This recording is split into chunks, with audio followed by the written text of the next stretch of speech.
tuned in to New Connection Radio, featuring new releases for conscious living. I'm your host, Vicki Thompson. Today I'd like to welcome to New Connection Radio Nicola Phoenix, who's the author of Reclaiming Happiness, 8 Strategies for an Authentic Life and Greater Peace. Nicola, welcome to New Connection. Thanks so much for having me. You're known as the Spiritual Psychologist. How do you blend spirituality and psychology together? Well, they've always been in my life both together, so it's kind of the only combination I know.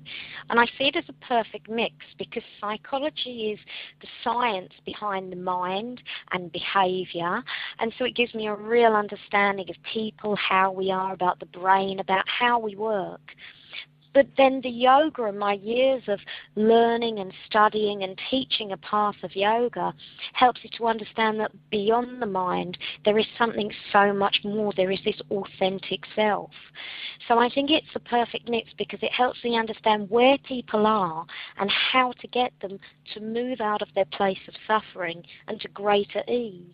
You talk about in your book that we're all right now and in every way totally complete. How does this wisdom help you to reclaim happiness? Well, so often in life, we get a lot of our self-worth through what we're doing, through the roles we play. So, for instance, imagine that you have a very high-status role. You can end up relying on that role to feel good about yourself. And then that role goes. Imagine you're made redundant, you take maternity leave, you lose your job. Then your self-worth goes with it.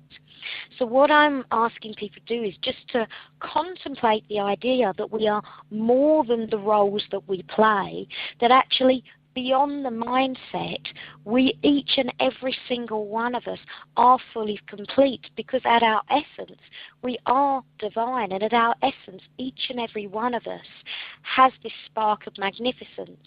But we've got so caught up in what we do and what we look like and what we wear and the roles we play, that to come back to a point and understand this completeness actually frees us from the ties of what we feel we have to do to feel good enough. So does that mean that happiness is a choice? Happiness is a choice, but not so cut and dry, because we live in a world where we are so critical of ourselves. And to answer that question and say, well, yes, it simply is a choice, then people feel like, oh no, I've done something really bad because I'm not choosing to be happy. So what I always say to people is, as soon as you step onto a pathway of being more conscious, that choice is the first step of happiness. So don't worry if you think, I'm not happy every day, I'm not joyous every day, I'm not good enough. Instead, think the choice is that every single day you're making a conscious effort to move away from your suffering thoughts or thoughts that say you're not good enough, to move away from actions or being around people that don't resonate with you feeling good about yourself or your life. So then happiness is not just a cut and dry choice. Instead, it's just a way of saying every single day I'm going to try and make a choice to choose what's right for my highest good. And I think that's a definition of happiness that anyone could live with, because sometimes happiness seems so unattainable. And then people say, I'm not going to feel happy until I've escaped to paradise, or happiness exists somewhere else. So how can you find happiness today in your everyday life? Well, I think what you said is so true. Through my life, I meet so many people who tell me they have to go on holiday, or they have to go to a retreat, or go to an ashram to be happy.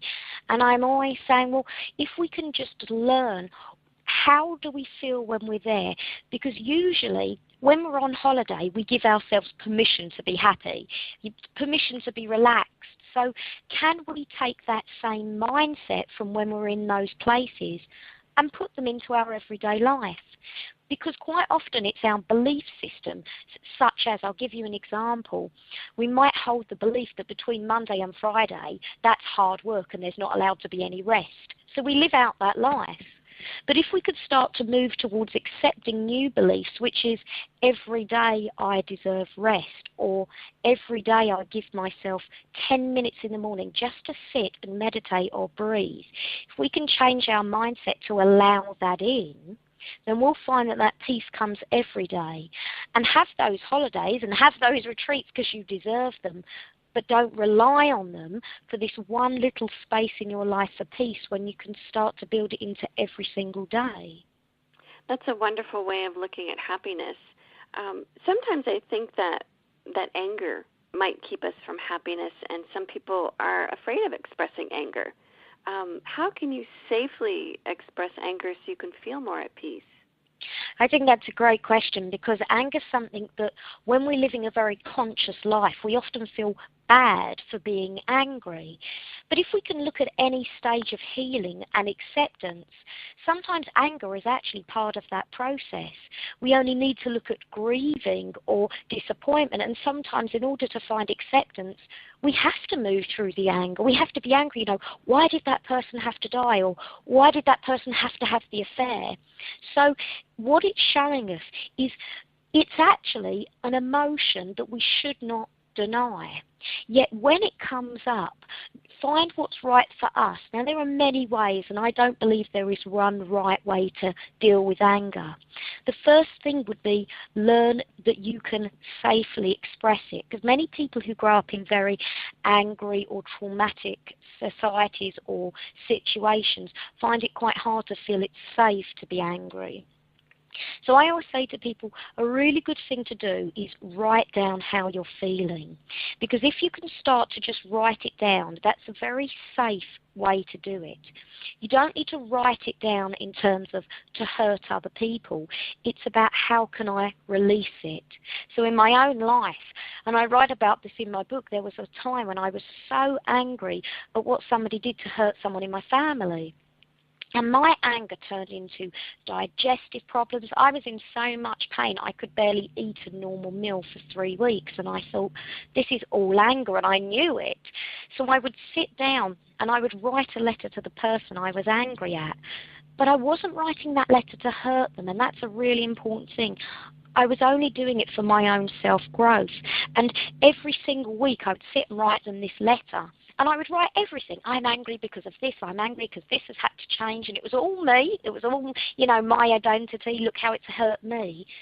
But week after week, slowly, that anger just went because I let it go in a very safe way. I didn't send the person a letter. I simply wrote down all my feelings and I put it in the bin, and I would walk away from that bin and I would say to myself as I walked away, and now it's gone. That sounds like a beautiful strategy for letting anger go. And it sounds like it applies to relationships also, because we often will base our happiness on how we relate to others. So can you share some strategies for finding peace in our relationships? I think accepting that we are emotional beings is actually quite important, because it's very easy to say, well, we shouldn't rely on anyone, but we are part of this universe, and so is everyone else. And these connections that we make, especially to our loved ones, are so important. So I'll give you an example of something that happened in my real life, maybe to demonstrate this. Me and my husband are from complete opposite sides of the world. And earlier this year, he went back to see his mum, so we were apart for nearly a month. And we've been married quite a long time. And so those first few days, instead of feeling I ought to be happy, I must be happy, I just let myself really miss him. I really did.